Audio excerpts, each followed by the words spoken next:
आमचं एवढं काम करा.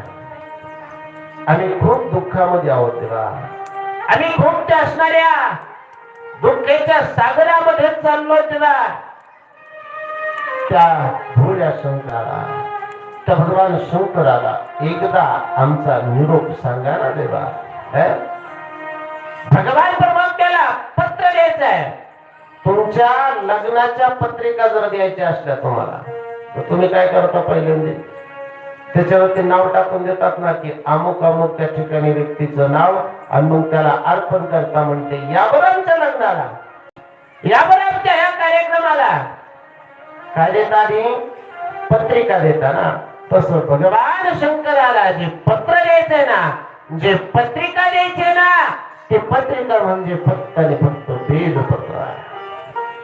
ते बेलपत्र आणत असताना त्याला विनंती करायची, संकल्प सांगायचा, आणि आपला संकल्प जे आहे ना तो संकल्प त्या असणाऱ्या बेलराजाला हातामध्ये घेऊन ज्यावेळेस तुम्ही वाहणार आहे त्यावेळेस 11 वेळेस त्या असणारा काय करावा, संकल्प त्याला सांगावा.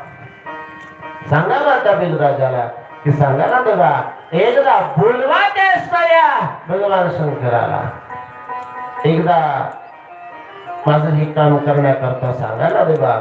हा सगळा संकल्प त्या बेलराजाला सांगावा, आणि ते बेलच असणार पहिलं अशोक सुंदरीवरती ठेवावं, त्यानंतर गणपती बाप्पावरती ठेवावं, त्यानंतर कार्तिकी महाराजांवरती ठेवावं, आणि त्याचा स्पर्श त्या असणाऱ्या पार्वती मातेला करत त्या शिवलिंगावरती ज्याचा बेलपत्र अर्पण करतोय ना, ज्याची दांडी जी आहे, ज्याचं डेट जी आहे ना, ते असणार जलधारेकडे असावं.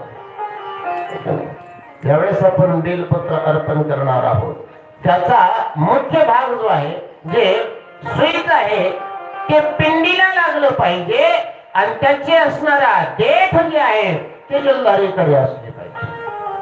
बघा आता तुम्ही त्या मंदिरात गेल्याच्या नंतर तुमच्या लक्षात येईल जलधारा कुठे आहे, मग आपण बेल कसं अर्पण करायचं आहे, तर तसं ते असणार बेल त्या पिंडीवरती अर्पण करावं. जर तुम्हाला 11 बेल व्हायचे तर एक बेलपत्र काढून वाहू, नाहीतर 11 घेतले हातामधून त्या ठिकाणी येऊन वाहिले. एक बेलपत्र वाहिल्याचं पुण्य प्राप्त होतं. पण एक बेलपत्र व्हायचंय तर एक व्हावं. 11 व्हायचे, 11 व्हावेत, 12, 13, 14 तुम्हाला जेवढे व्हायचेत ना तेवढे एक बेलपत्र आपल्या हातामध्ये घ्यावेत. त्या बेलपत्राकडं पाहावं, पहिलं अशोक सुंदरीवरती ठेवावं. बेलपत्र वाहण्याचा विधीच तो आहे. प्रथमतः अशोक सुंदरीवरती, मग भगवान शंकराच्या गणपती बाप्पावरती, कार्तिकी महाराज, पार्वती माता, मग पिंडीवरती. असं जर बेलपत्र वाहिलं तर तुम्हाला भगवान शंकराची कृपा होते.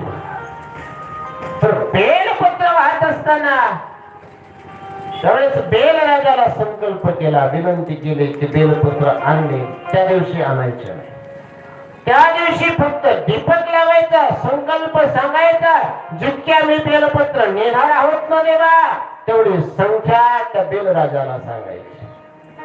आणि दुसऱ्या दिवशी स्नान विधी आटोपल्याच्या नंतर सूर्य उदयाच्या वेळी ते बेलपत्र घेऊन यायचे, आणि घेऊन येऊन जर त्या ठिकाणी भगवान शंकराचं मंदिर जवळ असेल तर जवळ त्या ठिकाणी ते बेलपत्र व्हायचे.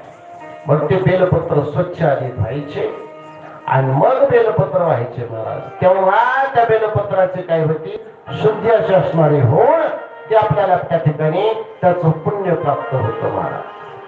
बरं म्हणले महाराज, आता ते बेलपत्र आम्हाला बाजारात विकत भेटायला लागलेत. आम्हाला पुढं त्या खोडाकडे जायचंय. पुढे त्या खोडाकडे जाऊन त्या ठिकाणी महाराज त्या बेलपत्राच्या झाडाकडे जाऊन त्याला कुठं दीपक लावावा, द्रव्य बेलपत्र घेतलं असं महाराज म्हणतात, धनम दानम बेलपत्र प्राप्त्यर्थी. धन देऊन जर ते असणारा तुम्ही बेलपत्र जर प्राप्त केलेलं असेल तर त्याला काय करावं म्हणते ऐका. उद्या व्हायचंय ना, आज बेलपत्र खरेदी